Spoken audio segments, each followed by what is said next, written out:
This is my life now.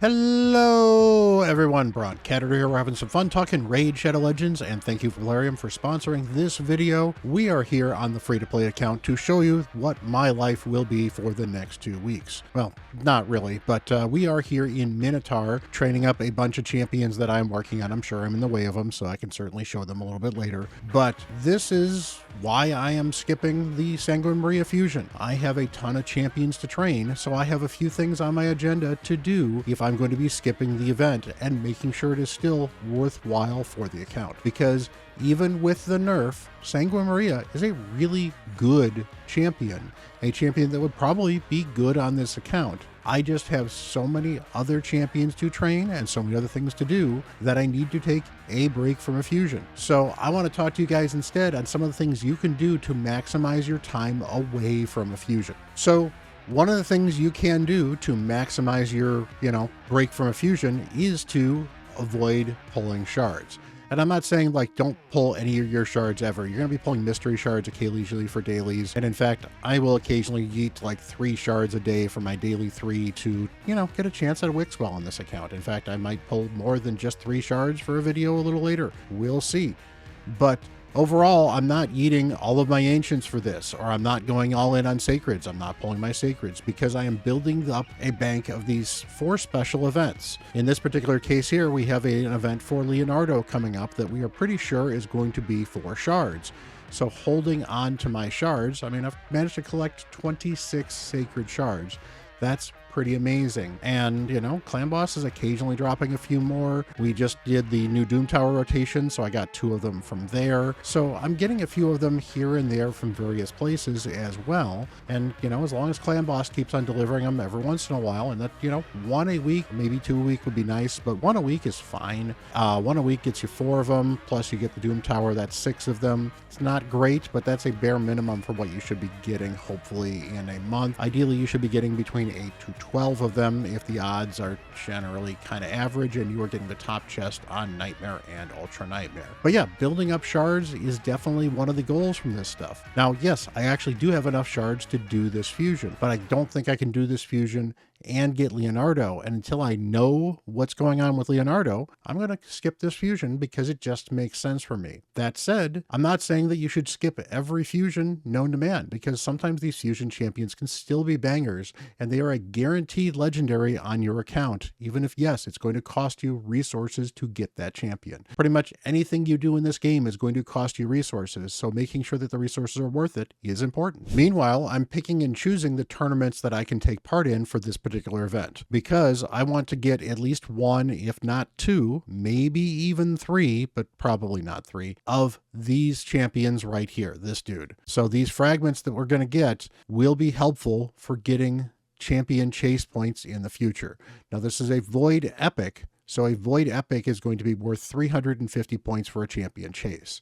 If I can get 2 of them, that's 700 points for a champion chase. That's more than pulling a single legendary of any kind. And that is huge. That is, well worth holding on to. And that is a great way to make sure that you can make events in the future and save yourself some of the resources that you might otherwise use. So I'm going to make sure I get at least 2 of these things, if not more. I'm going to do all the classic arena ones because honestly, I need to do classic arena anyway in this account. I need to get my Great Hall levels up a little bit. I've been working on my Great Hall, but as you can see, I have 2 9s now and I need to get these to 10.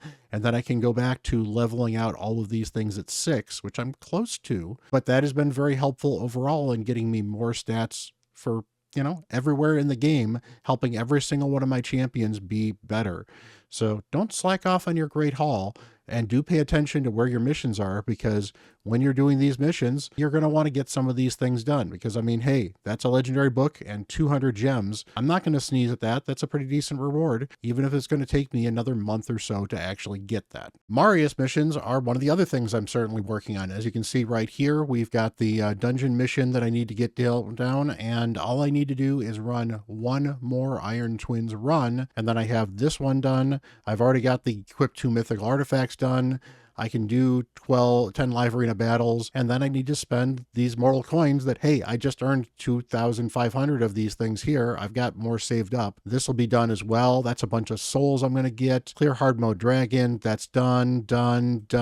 Obtain, here we go. The first one that's going to be difficult is obtain 5 mythical accessories from Spider Den. And I've actually got a stage 10 spider team now. The team that I did a showcase on stage 6 actually works on stage 10 with, I think I've actually just kept, what's her name, Mithrala in there, and it's worked just fine. But doing these missions has given me reasons to focus on things other than doing a fusion. So I've been able to look at and see, hey, can I push myself in this dungeon? Hey, can I push myself against Hydra? There's a video coming on that, either before or after this one. I don't know when they're going to get released, but I have a new Nightmare Hydra team. And on my first full auto key, in fact, my first full key, outside of a throwaway key that I did during the free-to-play Hell Hades challenge, I managed to one key Nightmare Hydra. And I would have never even pushed that if I hadn't been training some of these champions, pushing some of these champions, and spending time investing in my account rather than fighting with a fusion and just trying to manage my energy. Managing energy is great. Having resources available to do a fusion is great, but sometimes you do need to occasionally be selfish and say, no, I'm going to spend resources on things I want to do on the account, because even if, and I have no idea why that reset, even if I'm not going to necessarily get absolutely everything for the fusion, I need to make sure that I am going to do the stuff that I find fun. So I'm having fun playing Raid Shadow Legends, and that I am going to do the things that are going to make my account better to put me in a position to do future fusions easier. As you can see here, this is kind of my bastion of champions I need to work on building. In a couple cases, it's just champions I pulled out of the vault because, I'm not building direct star at the moment. I would like to 6-star him at some point in time, but he's doing okay with a 5-star blessing at 5 stars. He will eventually get 6-star just because with that 5-star blessing, he is so good at doing the things that I like direct star blood twins to do. So that will be very, very helpful. I think I have Suai out here because I had to rebuild her slightly because I needed to steal some of her gear. We've got Gear Grinder out here for reasons, I guess, but I use him still for some stuff. He's a very good rare reviver. But outside of that, these are champions I'm building and working on. Molly is mostly done, and I finally bought all of her masteries. Emic, I'm still working on. His masteries are almost done. And once they're done, I can try to figure out where I want to squeeze him into some teams. He's got some great potential, and I've got some ideas of where I'd like to use him. Maybe even redo my clan boss at some point in time. But I might also need to invest in these Pain Keepers, which, they're okay, but they're, low level stars, and, I need to build them with some gear as well. I've got Doom Priest here. I'd love to throw some gear on her and build her. Actually, I think I have thrown some gear on her just for some generic stuff. Vizix is definitely going to be interesting on this account because Vizix is going to be an improvement from like Taragi on as a provoker for one of my teams. A huge upgrade because he's going to bring the decreased speed here as well. But I need to spend some time investing in her, and I just don't have enough resources to invest in some of these champions and do a fusion at the same time. And here's the thing, now that I don't have to earmark my energy for specific events, although I still may do some of the specific events, I can do what I want to do. And now that's definitely been diving into the labyrinth right here. As you can see here, I've got these champions I'm preparing right here. For a while, I had 5 different champions stewing in here because I had Granite as the lead, and Granite was finishing up his masteries, but Granite was leveling up and finishing up his masteries while basically running this thing solo. Granite can farm this without a problem. He's tanky enough and does enough damage to do it. Ellis is faster, so once I got him done, and Raphael unfortunately is not strong enough to solo this. There's a little bit of frustration with him on that. Raphael seems like he's a fun and a good champion, but he is ultra squishy, which means that he is not really good for dealing with this, at least unbooked, because I don't really have the cooldowns to be able to do a 3-turn cooldown AoE to kind of wipe the floor with people. And, because he puts that Berserk on him regularly and he takes more damage with that Berserk, well, he's squishy. And it happens. But, playing with these champions here, I'm actually excited to get April working again. We got the Emic and whatever here. I'm going to have an Akentum working on. So it's all about figuring out what to do with these champions. But that's not all there is as well. I mentioned Spider. I actually have a team from Spider. I've been able to do Spider in as little as 11 turns and 41 seconds, which you'll see in a second. Yeah, here's my team of 41 seconds, 11 turns. It's the same team I did a video on earlier. I just pushed him up a little bit further and, hey, it worked just fine. I was scared, but I, didn't actually have to redo anything. Unlike, for example, in Ice Golem, where now that I've got a couple different champions, I might see if I can slide Emic in one of these teams here. And with that unkillable, it might make this just a little bit easier to do. Maybe that would be instead of Mithrala, maybe that would be instead of somebody else. I don't know what I would slot in there to maybe improve this team to have Emic do something over whatever I've got here. But pushing myself up on Ice Golem hard would be good because I'm only on stage 2 and eventually I'm going to need to get to stage 5 and eventually stage 10 for some of these Marius missions, although the stage 10 ones are definitely further off. Same thing could be said for eventually getting past stage 6 all the way to stage 10 here on the Fire Knight. I can do stage 6. Something I did to one of my champions has messed up my stage 6 team just a little bit, so it's not as reliable, but stage 5 is 100% reliable, so that's what I'm using right now. I think I did a video on this team and it works just fine. I think somebody sped up. I think actually he sped up a bit, and for some reason that's actually causing a problem on stage 6. I don't know exactly why it is. I haven't been able to break it down other than it seems like occasionally people are dying either getting to the boss or the boss is doing a little more damage than I would hope and they're dying against the boss. I can possibly also work on that with some of my live arena medals to, throw those in there and make champions tankier. Sometimes I need to just rebuild some of these champions. And that's the other thing too. It'll give me some time to work on Sand Devil. I'm at Sand Devil 24. I've got Godseeker for the 25 team.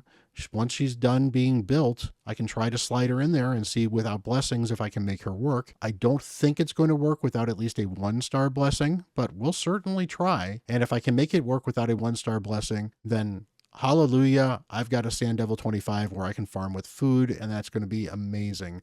And if I can't get it to work, maybe I can get my Donatello team to work. But, I've got energy now and time to fool around with that sort of thing. And that's part of what I think I'm going to focus on when I'm not doing the fusion. So here's the thing. I generally recommend going for most fusions.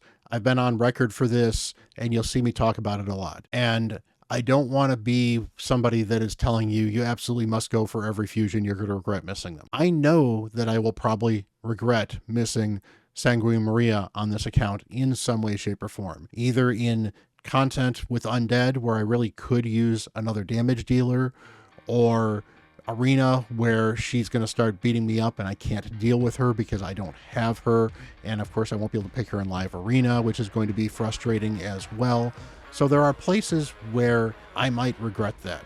And yes, she's still going to be a really good champion, even for PvE with this nerf that's incoming. And she's still absolutely amazing for PvP, with the nerf. So, I recommend going for champions, particularly if they are strong champions for your account.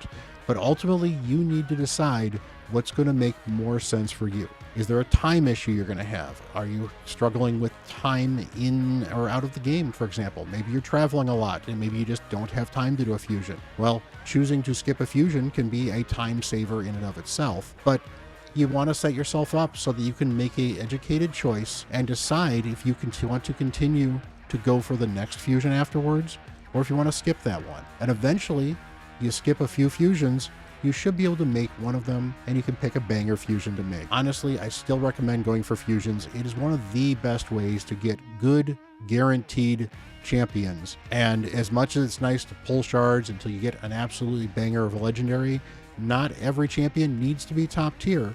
And that's why these fusions are great, because if the fusion can possibly help you somewhere on your account, even if it's not in one of the main areas you're doing daily, then maybe it was a good champion to pick up. So hopefully you guys are having some fun with the fusion. Let me know down below, were you going for Sanguine Maria or are you skipping? And if you are skipping, I want to hear what you are choosing to focus on instead. I'm sure I'm going to hear a bunch of people talk about how they are focusing on getting Leonardo. That's great, but don't just focus on Leonardo. Find something else to do in-game while you're waiting for Leonardo, and let me know what that is down below. I really do appreciate you guys. Hit that like button and hit that subscribe button. We're actually nearing 5,000 subscribers, something I wasn't 100% sure I'd be able to do by the end of this year. I think my end of the year goal was 4,000. We crushed that, and now I'm going to see if we can hit 5,000. So I would really appreciate that support. You guys are absolutely amazing. Much love, And until the next video, I am Bront, CatHerder.